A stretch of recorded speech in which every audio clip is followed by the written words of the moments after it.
সিডনির non profit institute for economic and peace একটি ecological survey report প্রকাশ করেছে। আর এই রিপোর্ট প্রকাশ হতেই পাকিস্তানে ভয় ঢুকে গেছে। এই রিপোর্টে বলা হচ্ছে যে ভারত যদি আরও কিছুদিন পাকিস্তানের দিকে জলের প্রবাহ কমিয়ে রাখতে পারে, তাহলে পাকিস্তানের মধ্যে খাদ্য সংকট দেখা দেবে এবং খরা দেখা দেবে বা জল সংকটও দেখা দেবে।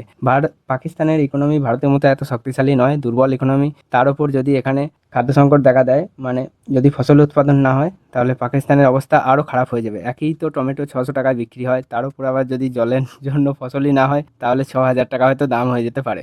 এর ফলে পাকিস্তানের মাথা ব্যথা আরও বেড়েছে।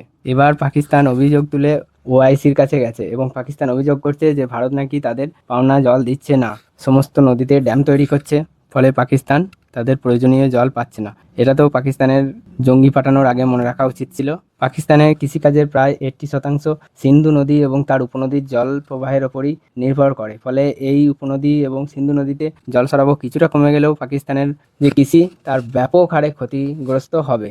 ভারত আগেই রাবি, বিয়াস এবং শতদ্রুর উপরে বিভিন্ন ড্যাম তৈরি করে বেশিরভাগ জল ব্যবহার করছিল। এবার সিন্ধু জলশক্তি স্থগিত হওয়ার ফলে বড় যে 3টি নদী আছে যার জল এতদিন ভারত ছেড়ে দিত পাকিস্তানকে, সেই সিন্ধু, চেনাব এবং ঝেলাম, এই নদী 3টেতেও ড্যাম তৈরি করার কথা ভাবছে এবং কিছু কিছু জায়গায় কাজ শুরু হয়েছে। যেমন চেনাব নদীর ওপর বগলিহাট ড্যাম তৈরি হয়েছে, আবার ঝেলাম নদীর ওপর কিষানগঙ্গা ড্যাম চালু হয়ে গেছে। আবার ভারত নতুনভাবে সিন্ধু নদীর ওপর সাওয়ালকোট হাইড্রো প্রজেক্ট তৈরি করতে চলেছে।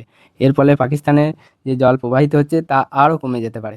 এর ফলে পাকিস্তান সত্যি করেই সমস্যায় পড়বে।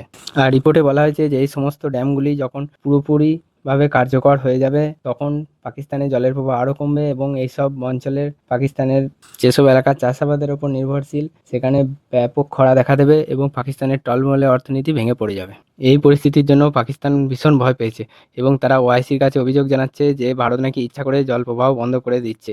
এর ফলে ওআইসির বিভিন্ন দেশ ভারতকে বলেছে যে ভারত যেন একতরফাভাবে জল আটকে না রাখে এবং বলেছে যে ভারতের জল নিয়ে এমন সিদ্ধান্ত দুই দেশের মধ্যে উত্তেজনা বাড়াবে। ফলে পাকিস্তান চাইছে যে বড় দেশগুলি যেন ভারতের ওপর এর জন্য চাপ সৃষ্টি করে, কিন্তু ভারতের বিদেশ মন্ত্রণালয় এসব আমল দিতে রাজি নয়। তারা বলছে সন্ত্রাসবাদ এবং জল একসঙ্গে বইতে পারে না, রক্ত আর জল একসাথে বইবে না। পাকিস্তান যতদিন সন্ত্রাসবাদীদের আশ্রয় দেবে এবং ভারতের বিরুদ্ধে কাজে লাগানোর চেষ্টা করবে, ততদিন ভারত জল আটকাবে এবং পাকিস্তানের সঙ্গে জল ভাগাভাগি নিয়ে কোনো প্রকার আলোচনা বা ডিল চুক্তি কিচ্ছু করবে না। এবং এও বলেছে যে পাকিস্তান যদি জল চায়, তাহলে আগে তাদের সন্ত্রাস ঘাঁটিগুলি বন্ধ করতে হবে এবং সন্ত্রাসবাদীদের যে প্রশিক্ষণ দেয় তা বন্ধ করতে হবে, তারপরই ভারত আলোচনার টেবিলে বসবে।